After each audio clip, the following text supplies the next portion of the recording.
In this episode, I talk with Sarah White. Sarah is a branding and visibility mentor for business owners who absolutely love what they do but don't love shouting about it.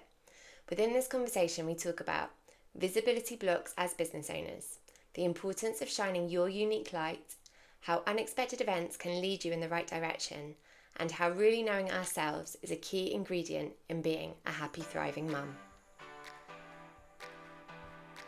Welcome to the Happy Thriving Mums podcast, the show that talks about the simple actions busy mums like you can take to prioritise your own health, happiness and fitness. And it doesn't stop there. This show also includes amazing stories from remarkable women who help others to be the best version of themselves. Because if you feel great, you thrive, and so does your family. So, if you're ready to overcome mum guilt, manage overwhelm, feel and look your best and create a happier, more balanced life for yourself and your family, this podcast is for you. Hello Sarah, welcome to the Happy Thriving Mums podcast. Thank you for having me. It's great to be here. It's such a pleasure to have you on. So I'm going to start with the first question that I ask all of my guests, and it's what I call the school run pitch. So you've heard of an elevator pitch, but this is the school run pitch. So you've got 45 seconds between drop off and dashing off to your next stop from the school gates when a parent stops you and just says, "What is it that you do again?" What would you tell them? Okay, so I always say that I help business owners who love what they do, they're really passionate about what they do, but they don't like the self-promotion side of it. They don't like bigging themselves up. They don't like shouting about how good they are at what they do. And so I help them to find ways to get visible, get in front of the right people that feel okay for them, that, because there's so many different ways that we can get visible. So it's about finding the right ones, and helping people to get over some of those blocks around promoting ourselves.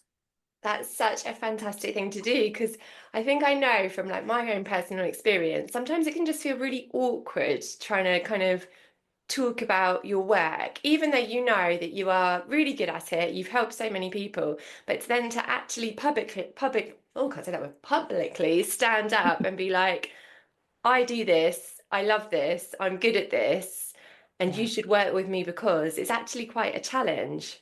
It is, and we're not, I think, especially in this country, we're not raised to boast about anything or, to even draw attention to ourselves. We kind of naturally told to fit in, and I think especially women, we're encouraged to kind of just keep ourselves small, really, and not kind of big ourselves up. And actually, when you run a business, you've got to let people know that you're here. You've got to help people to understand that you're actually really good at what you do. So it is finding that balance between, it's not about bragging, it's about just letting people know, because otherwise they're not going to choose to work with you. I love the way you put that so simply and eloquently. It's just about letting people know. You make it sound so simple, but it's that letting people know in a way which kind of feels good for you and actually reaches the people that you need to reach, which is, I imagine, well, I know for me, can be quite a challenge. So, Yeah. my question to you, you touched upon kind of like the idea that women find it more challenging. So, I know you talked to them a lot about visibility blocks. So, can you Mm. just tell us what a visibility block is and maybe an idea of how you help people to kind of get through these visibility blocks? Yeah, I mean, for a lot of us, a lot of the people I work with, we've kind of worked for other people for a long time, and we've not really had to think about, promoting ourselves.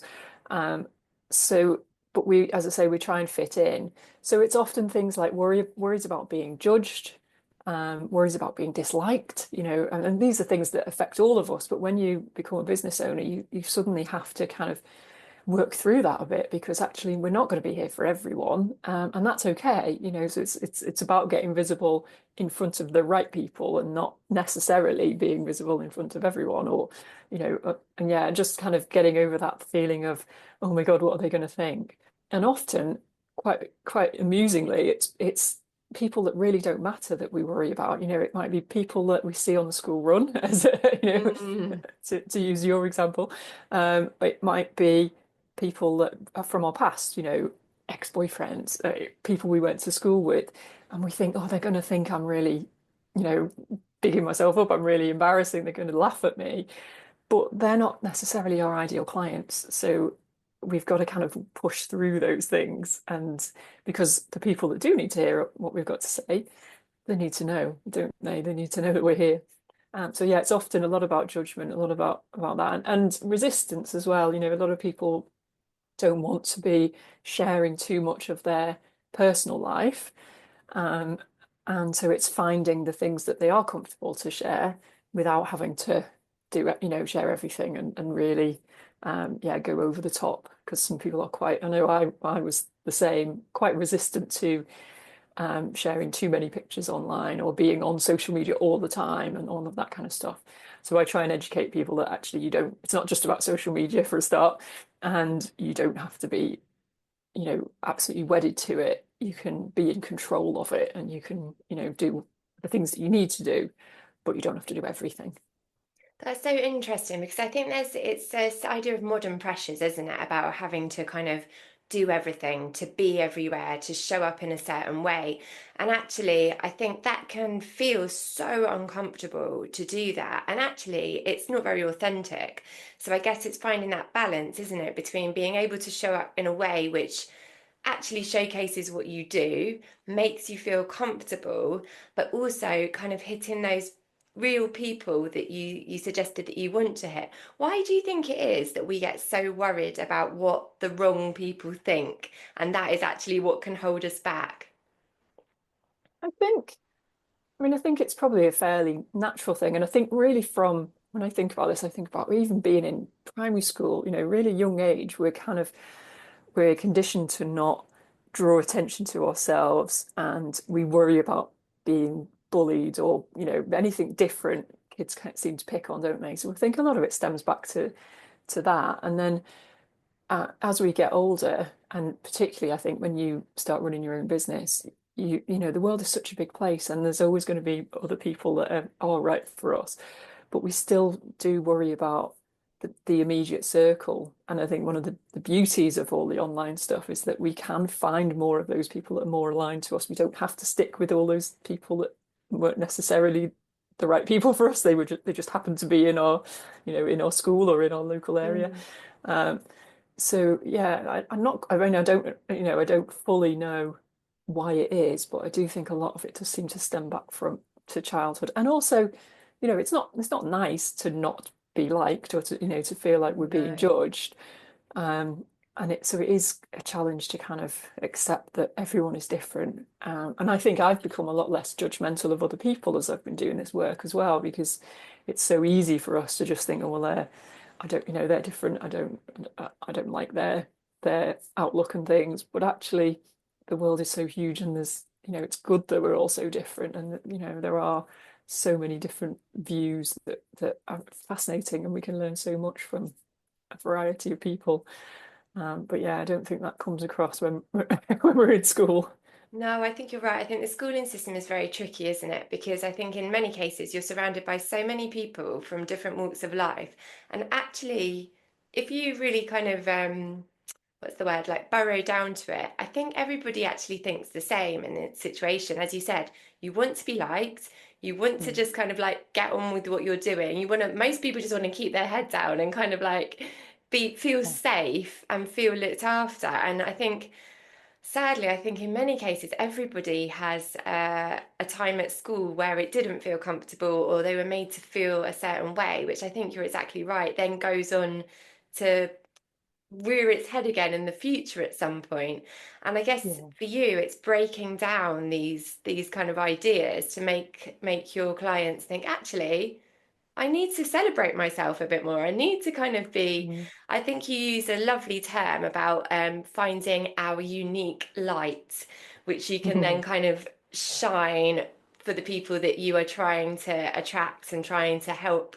So, Yeah. thinking of this, I was wondering, what would you say is your unique light? How do you then use that in what you do to help others? But I think the thing that I've really discovered about myself is that I'm naturally quite shy. I am, I'm exactly the person that I'm describing who doesn't naturally like being the center of attention. And so I think I've found, I guess my light is that I help other people to come on the journey that I've been on because I've realized that what's more important. I think it's really important that we, particularly women, that we achieve our potential and we don't hold ourselves back too much, because actually it's such a shame, it's such a waste. And for me, it's about actually being able to have an impact in the world. And we can only do that if we do get through some of these blocks and we do, as I say, achieve our potential, we do push ourselves a little bit. So I love to kind of inspire people to do that and help them to realize that it's okay. We can do that. Anyone can do that, and you don't have to be a naturally kind of bubbly, outgoing person. I think I'm definitely here for the people that find that scary and are never going to be that big, bubbly, loud person. Because I think a lot of the people who do similar jobs to me, that visibility mentors, they are naturally drawn to being on stage. That they've kind of always been more outgoing, and for some people that's not relatable. So I think I'm here for the people that need that, somebody that's more like them, really. I think you do tend to gravitate and relate more to the people who are similar to you, don't you? Because you can Yeah, see how what they do and how they show up, you can mimic that and that it yeah, can work and you can be, for want of a better word, successful through doing that. Because I think sometimes it's bigger than success, isn't it? It's actually getting that feeling of self-worth and yeah. realizing, as you said, I can do this. I can make my own impact in the world, and I don't have to do it a way which is portrayed as the way or the Mm, best way. It's actually finding the best way for you, which I yeah, think is it's a very narrow line between the two, but you have to work out where you are within it to actually yeah, shine and do the best that you can do. yeah. So let's hear a bit more about you now. So, what's your situation at home, and how did this wonderful business grow throughout kind of the situation that you found yourself in? Yeah, so my situation at home now is quite different than when I first started the business. So I initially started my first business as it was then, when I had a daughter and I'd split up with her dad when I was pregnant with her. So my life was just completely went upside down. He had an affair. And I moved away from, I used to work in charities, and I moved back up north to my family for the support, because I was having my daughter. And so I didn't really know, I couldn't go back to the job I had, it was too far away. So I didn't really know what I was going to do next. And so the business started as, well, the business as it was then started as a way to be around for my daughter. I didn't want to, put her in childcare all the time. Um, so I started a family photography business. And because that was something I've always been quite good at photography, it was something I knew I could do. It wasn't, it was nice. It was relatively flexible. But I quickly discovered that I didn't know anything about running a business. And on all of the stuff that I teach now, I didn't know any of that. I was really afraid. My confidence had been massively knocked because of the whole situation anyway. So I was wanting my work to speak for itself, but I wasn't doing any of the stuff that I encourage people to do. I wasn't letting people see me. I wasn't, being visible in my brand at all. And so I wasn't getting very far because people needed to trust their photographer. They needed to know who it Mm. was. And it was only when I started to do some photography for business owners that this stuff started to make sense. I started to realize that actually that was what I was missing. I wasn't showing up, and letting people see me. And so gradually I started to do more of that. And I got really fascinated by the idea that actually we are the most important thing, and that making the difference between whether our business is a success or not, Mm. is actually us showing up and letting people get to know us. So I've done more courses on brand strategy, and really kind of delved into all of this. And my business has evolved. So I was doing brand photography for a long time. Um, but all of this other work I was doing in preparation for the shoots with my clients and all around it.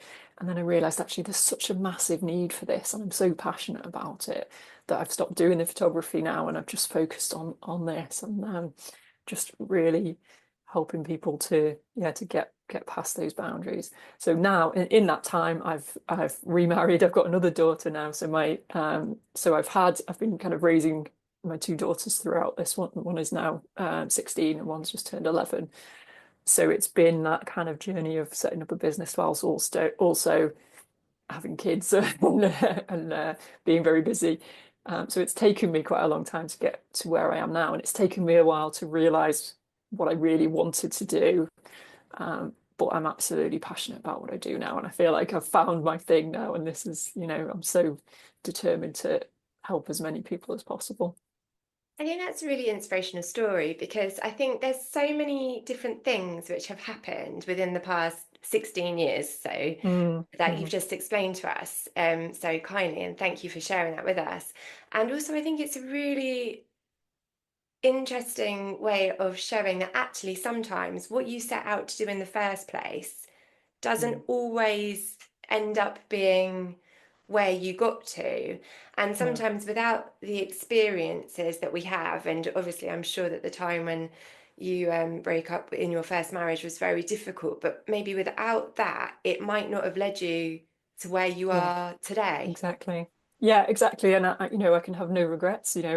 I'm I'm much happier than I ever was with my first husband. It's worked out so well because I was I was very much tied into my job at the time as well. So and things were going to change because I was having a baby, but I didn't quite know how that was going to work. But I've Mm, been able to actually follow my passions. I didn't really know. I mean, as I said, the first business, the photography side, was more of a means to an end. And over time, I realized that I wasn't getting the fulfillment from it. Because I worked in charities before. I've always mm, wanted to make a difference, and I couldn't see how I could do that anymore as a single mum. But mm. actually, I've now found, and I'm not a single mum anymore, but I've found that I can. I've found the way that I can make a big difference and have an impact. And it takes a bit of time to get there. But yeah, it is, it's important that we can follow those dreams and keep exploring, because it doesn't necessarily, it's not always, I didn't know when I was a kid that this is what I was going to do. I think more and more we our lives and our businesses and our careers evolve, and we find different things, and there's more options now, which I think is great as well. I think you're so right. And I also think, I don't know if you felt the same. I felt when I was at school, you learn. That's what you do. You go to Mm. school and you learn. And then once you finish school, your learning's finished. That was kind of like what it was in my head. And funnily Yeah. enough, I then became a teacher. So obviously, it kind of, obviously, it wasn't quite right. But I think now, and especially recently, and actually even since having my children, I think I have learned so much in Mm. that time, which, like, I don't know, 12-year-old Amanda would have been absolutely amazed by the fact that I'm still learning. And actually, I think it is that process of learning Mm. which drives us forwards and actually makes us happier, makes us better at our jobs, makes us more tolerant and accepting of others, and also just Mm. allows us to kind of learn from different experiences and in different ways, which isn't formalized, which can help in every aspect of your life, whether it's professional, whether it's personal, whether it's as a mum, as a businesswoman, as somebody who helps out in a local organization. And I think it's quite interesting to kind of, or the way that you have allowed yourself to go through that process, acknowledge it, and then absolutely thrive from it and because of it. So, my question to you is, if you could take a magic wand for Mhm. women out there who are thinking that something needs to change, or that they are in their business, and as in terms of your business, they need to be kind of made more visible or take on some of these skills, which is going to help them move forward into the light, what would you change for women to allow them to do that? Wow, that's a big question, isn't it? Sorry. I mean, I think the key thing to all of it actually is the way that we perceive ourselves. So I think if women could see themselves the way that other people see them, the way that perhaps their children see them, or, that, yeah, everyone who's inspired by them, because we are amazing and we do ourselves down so badly, or we really are so harsh on ourselves. So yeah, if I could encourage it, or if I could make wave a magic wand, and people could see themselves in a more positive light, I think that would change the world, because actually I think women would go on and do so much more. And I do think that would make the world a better place if there was more women actually just getting out and, doing all the things that they might think about but never actually get around to doing. I love that. That's such a brilliant thing to do. I'm going to get you a magic wand and hopefully your wish will come true. Please do. So thinking about you now, obviously you're highly successful in your business. You've got your two children. You've managed to kind of build your brand and really help other people to do so. But how do you allow yourself time to be a happy, thriving mum? What do you do to help prioritize yourself so that you can be as great as you can be in all aspects of your life? I think for me, the thing that's really shifted over the last few years in that sense is definitely actually doing work that I find so fulfilling. When I was, as I say, when I was doing family photography, it wasn't giving me it was a nice thing to do. It was lovely, but I wasn't getting that sense of satisfaction of, I'm actually really making a difference. So I also volunteer for a charity as well. And for me, fulfillment is a really big part of feeling like I'm thriving and happy, and feeling like I'm having an impact. So giving myself the time to do that. I also think, I mean, I'm quite lucky in the husband that I've got now, but it's, could say it's lucky, but it's also obviously by choice. I've made sure we've got a pretty equal relationship. It's not everything's not just on me, because actually I think a lot of women take it all on themselves, and it's not sustainable. We can't do everything. So I'm a bit more honest about actually saying, I'm not very good at this. My husband does a lot of the cooking, and just giving myself the freedom to actually, get stuck into the work that I love, without feeling too distracted by everything else. Um, and I think the other thing is actually, I'm a massive kind of advocate for being self-employed, for running small businesses, because it allows us to design the life that we want. We don't have to work 9 to 5.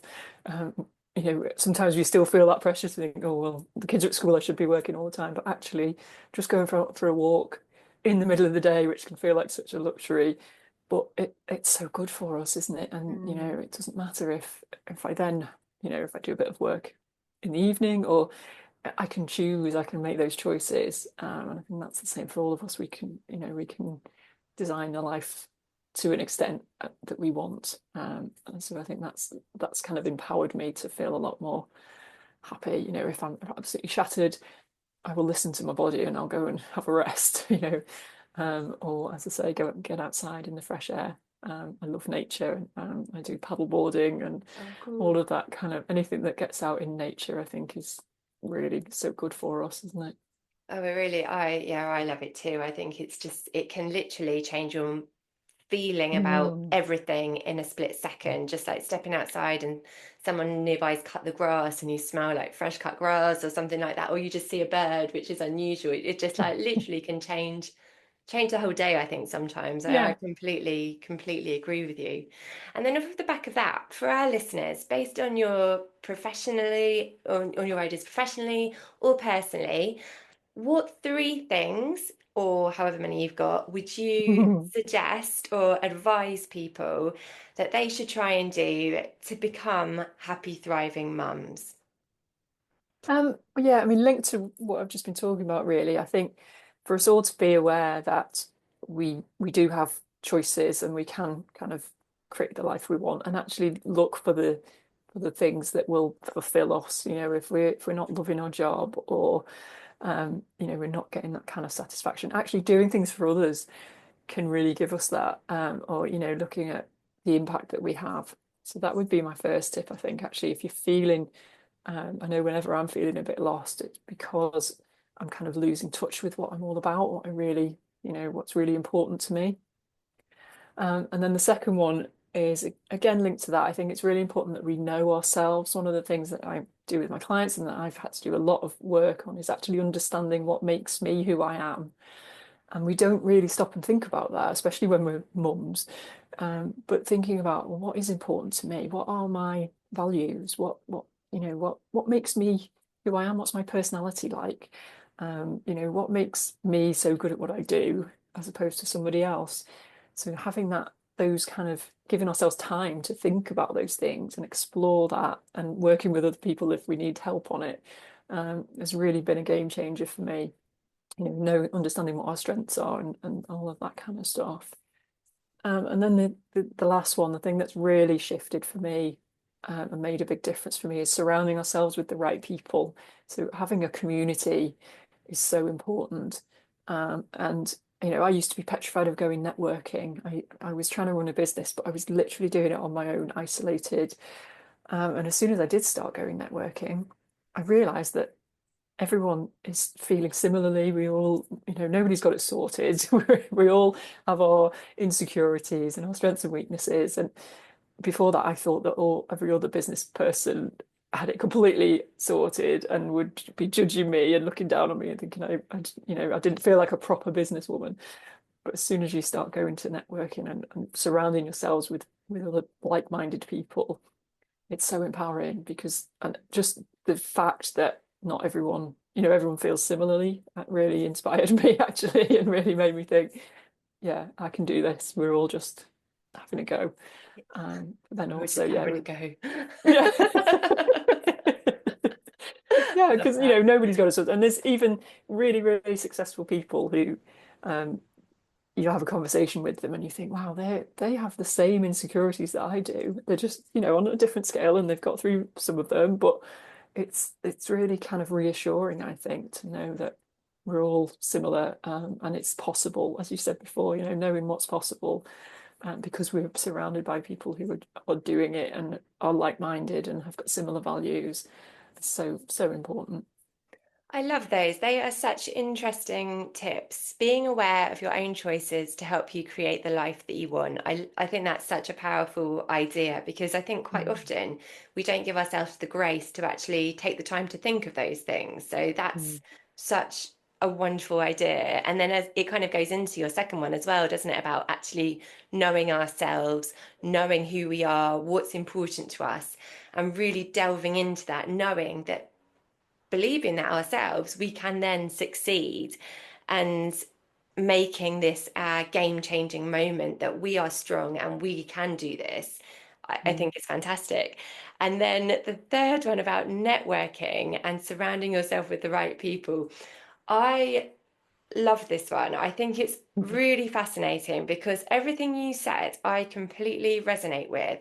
Because to me, and even now, when I go to networking events, I still feel quite terrified about kind of mm, walking into a mm, room, even if it's one I've been to before and I know I'm going to recognize some people. I don't know what it is. I don't know, but there is something within me which makes me think, oh, this is quite a nerve-wracking thing to do, especially I mm, guess when it's you don't know the people ever so well, and maybe you feel a bit intimidated because, as you said, you feel like they've got it all together. mm, Um, but it's so important, isn't it? And it's important to push yourself out of that comfort zone to actually go and talk to people and share mm, ideas and be confident in that person that you are. But also to meet people. It's just, I think when you get older, I don't know if you feel the same, but as I've got older, I am less likely to go and talk to people. I think you get in a comfort zone and you're like, oh, actually, mm. I know enough people, but actually, why? Why should you know enough people? Yeah. Um, it's really interesting. And I think the kind of second part to that about actually then surrounding yourself with the right people is really Mm, important because I think we've all been in situations where have been friendships or times when you are around the wrong people, and that can be yeah. actually really detrimental.